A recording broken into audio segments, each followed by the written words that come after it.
Hello Ram Ram दोस्तों। मैं अमित कुमार आप सभी का आपके अपने YouTube channel the brain education पर स्वागत करता हूं। आई होप सभी अच्छे होकर अपनी तैयारी को ऐसे ही कंटिन्यू रखे रहोगे। तो आप सभी को पता है कि हमने एसएससी सीटी के जितने भी आज तक के एग्ज़ाम हुए ना, उसमें जैसे कि 2016 से लेके 2024 तक जितने भी हरियाणा में एग्ज़ाम हुए, जैसे कि एचएससी के द्वारा लिए गए या एचसीएस के जितने भी एग्ज़ाम हुए ना, उन सभी एग्ज़ाम के हम नेशनल जीके करने लग रहे हैं। और हम डेली के नेशनल जीके के 100 इम्पोर्टेंट क्वेश्चन करते हैं। और आपको बताते हैं कि हम डेली हमारे टेलीग्राम चैनल पर डेली का टारगेट दिया जाता है कि आज ये पढ़ो, ये टॉपिक करो। अगर आपने वो डेली का टारगेट एग्ज़ाम तक फॉलो कर लिया ना भाई, आपका बहुत अच्छा स्कोर हो जाएगा। अगर आपने वो टारगेट डेली फॉलो कर लिया, 85+ स्कोर की हम गारंटी लेते हैं। तो चलो अपनी क्लास की आज शुरुआत करते हैं। आज आपका फर्स्ट क्वेश्चन रहेगा, नीति आयोग ने किसका स्थान ले लिया। तो नीति आयोग ने योजना आयोग का स्थान ले लिया। नीति आयोग के अध्यक्ष कौन होते हैं? तो इसके अध्यक्ष प्रधानमंत्री होते हैं। कौन होते हैं? प्रधानमंत्री होते हैं। साकेत काव्य के लेखक कौन है? तो साकेत काव्य के लेखक मैथिली शरण गुप्त है। कौन है? मैथिली शरण गुप्त है। हरिवंश राय बचपन का क्या नाम था? हरिवंश राय बचपन का नाम क्या था इसका? तो इसका बचपन का नाम प्रयाग था। लोकप्रिय लोक नृत्य गरबा किस राज्य से संबंधित है? तो गरबा का संबंध गुजरात से। किससे? गुजरात से। भारत के स्वाधीनता संग्राम के परीक्षण में 1905 में निम्न कारण सुप्रसिद्ध हुआ था। तो 1905 में क्या हुआ था? बंगाल का विभाजन। कब? 1905 में हुआ था। राज्यसभा के सदस्यों का कार्यकाल कितना निर्धारित किया गया? तो राज्यसभा के सदस्यों का कार्यकाल 6 वर्ष। कितना? 6 वर्ष निर्धारण किया गया। भाई आपको पता है कि हरियाणा के एग्जाम में सिर्फ 15 क्वेश्चन ही जीके के पूछे जाएंगे, जिसमें से साइंस भी पूछी जाएगी और करंट अफेयर भी। अगर आपने प्रीवियस ईयर क्वेश्चन भी अच्छे से कर लिए ना, तो भाई आपके 8 से 10 क्वेश्चन यहीं से कवर हो जाएंगे। और मैं ये बोलता हूँ कि भाई मैंने ये बताया था कि 85+ स्कोर कैसे करें, तो आज फिर बता रहा हूँ। आपको पता ही होगा कि जैसे कि मैथ के 15 क्वेश्चन आने हैं और रीजनिंग के 15 आने हैं, 15 हिंदी के आने हैं और 15 इंग्लिश के आने। तो ये लगा लो 60 तो ये हो गए और 25 क्वेश्चन हरियाणा जीके के। अगर आपने भाई ये 85 क्वेश्चन अच्छे से कर लिए ना, अगर इसमें आपने 75+ ले लिए, तो भाई नेशनल जीके की हम गारंटी देते हैं कि आपके 8 से 10 हो जाएंगे और आपका 85+ स्कोर हो जाएगा। क्योंकि आपको पता है कि मैथ रीजनिंग ऐसा सब्जेक्ट है जिसमें से आप 30 में से 30 ले सकते हो, और हिंदी इंग्लिश में भी आप 30 में से 30 ले सकते हो। अगर आपके 30 में से 30 नहीं आए, ये लगा लो अगर आप 28-28 भी लोगे, 25-25 भी लोगे, 50 तो यही हो गए। और 22 क्वेश्चन हरियाणा जीके में कहीं नहीं गए अगर आपने प्रीवियस ईयर भी अच्छे से पढ़ लिया। तो आपको बताते हैं कि हमने नेशनल जीके और हरियाणा जीके प्रीवियस ईयर क्वेश्चनों की भी सीरीज स्टार्ट की हुई है। आज आपका नेक्स्ट क्वेश्चन, निम्न में से किस भाषा की लिपि देवनागरी नहीं है? तो संस्कृत की भी देवनागरी है, मराठी की भी और हिंदी की भी, लेकिन तमिल की लिपि देवनागरी नहीं है। आंध्र प्रदेश के किस राज्य में कुचिपुड़ी गाँव है जिसके कुचिपुड़ी नृत्य किया जाता है? तो आंध्र प्रदेश का कृष्णा गाँव है जिसमें कुचिपुड़ी प्रसिद्ध है।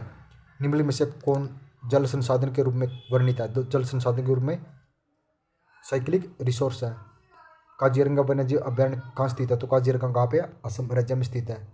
निम्नलिखित में से कौन सी सिफारिश पर हंटर कमीशन ने नहीं की थी? तो हंटर कमीशन ने शिक्षा आयोग की नहीं की थी, या स्त्री शिक्षा। कई बार यहाँ शिक्षा भी दिया मिलता है और कई बार स्त्री शिक्षा भी। तो हंटर आयोग ने कॉलेज यूनिवर्सिटी के स्तर पर नागरिक शिक्षा का परीक्षा, संगठित सीनेट प्रणाली के लिए नया विनियम, उच्च शिक्षण राज्य सहायता, कार्मिक निकासी। सरकार के संसदीय पर्व का प्रथम प्रारंभ कब हुआ? तो प्रथम प्रारंभ किसी ने किया था? ब्रिटेन के काल में हुआ था। पृथ्वी पर विशालतम जीवित पक्षी कौन सा है? तो कौन सा है? शुतुरमुर्ग है। लॉर्ड मैकाले ने सर्वप्रथम किस भाषा में कुटरात किया था? कुटरघात किया था तो संस्कृत में। मोहनजोदड़ो ने कौन सी संरचना मिली है जो सबसे महत्वपूर्ण थी? तो मोहनजोदड़ो में मान स्नानघर मिले हैं। वेदों की रचना किस भाषा में हुई थी?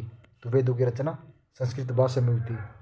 भारत की मुख्य भूमि का दक्षिण अक्षांश कितना? 8 डिग्री 4 N अक्षांश, नॉर्थ अक्षांश। निम्न में से कौन से भूमध्य राज्य है? तो इनमें से भूमध्य राज्य ओडिशा है। संविधान सभा का अध्यक्ष कौन था प्रथम? तो डॉक्टर राजेंद्र प्रसाद थे। कौन थे? डॉक्टर राजेंद्र प्रसाद। भारतीय राज्यों की भाषा के आधार पर पुनर्गठन किस वर्ष किया गया? तो 1956 में। कब किया गया था? भारतीय राज्यों को भाषा के आधार पर 1956 में पूर्ण गठित किया गया। किस वर्ष में भारत अंतर्राष्ट्रीय मुद्रा कोष का एक सदस्य बना? तो भारत 1945 में बना था। भाई अगर आप मेरे हिसाब से चले गए तो आपके भाई जैसे 15 क्वेश्चन आने नेशनल जीके के, तो भाई मैं ये मानता हूँ मैं 15 का 15 आपका स्कोर करवा सकता हूँ अगर आप भाई मेरे हिसाब से चलोगे, क्योंकि आपको डेली टारगेट मिल रहा है।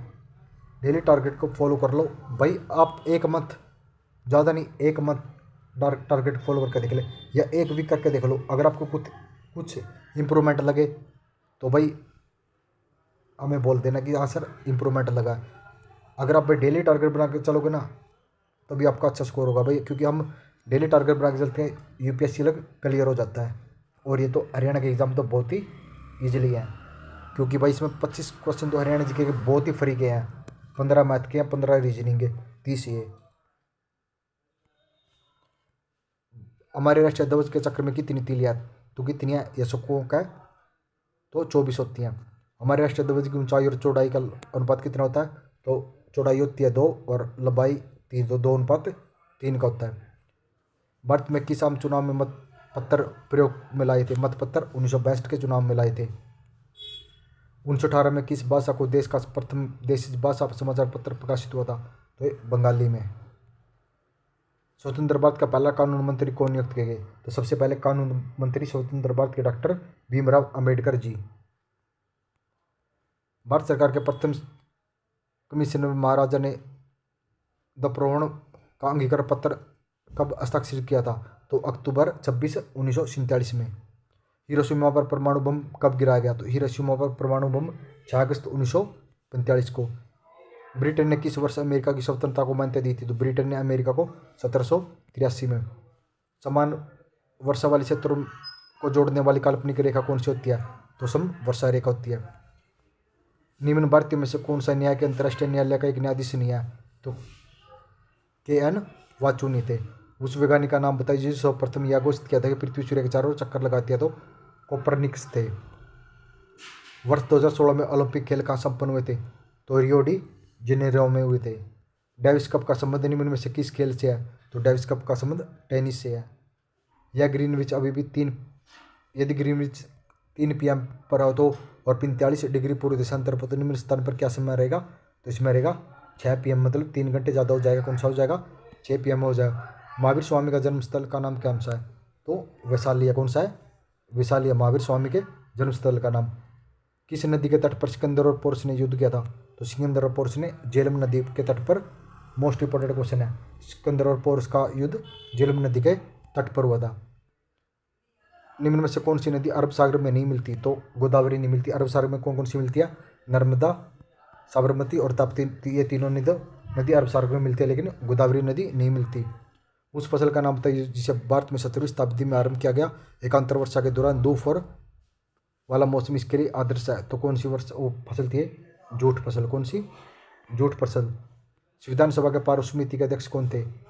तो डॉक्टर भीमराव अंबेडकर जी। कौन थे? डॉक्टर भीमराव अंबेडकर। भाई आज हमारे 100 क्वेश्चन 8 मिनट में कंप्लीट हो गए। अगर आपको वो क्वेश्चन अच्छे लग रहे हैं तो लाइक, शेयर और कमेंट कर दिया करो। और हमारा टेलीग्राम चैनल जरूर ज्वाइन कर ले, द ब्रेन एजुकेशन, जो कि इस वीडियो के डिस्क्रिप्शन में लिंक मिल जाएगा, क्योंकि वहाँ पर हम डेली टारगेट दे रहे हैं। अगर आपने डेली टारगेट फॉलो कर लिया आपका बहुत अच्छा स्कोर हो जाएगा। मिलते हैं नेक्स्ट वीडियो में जल्दी ही। जय हिंद, जय भारत।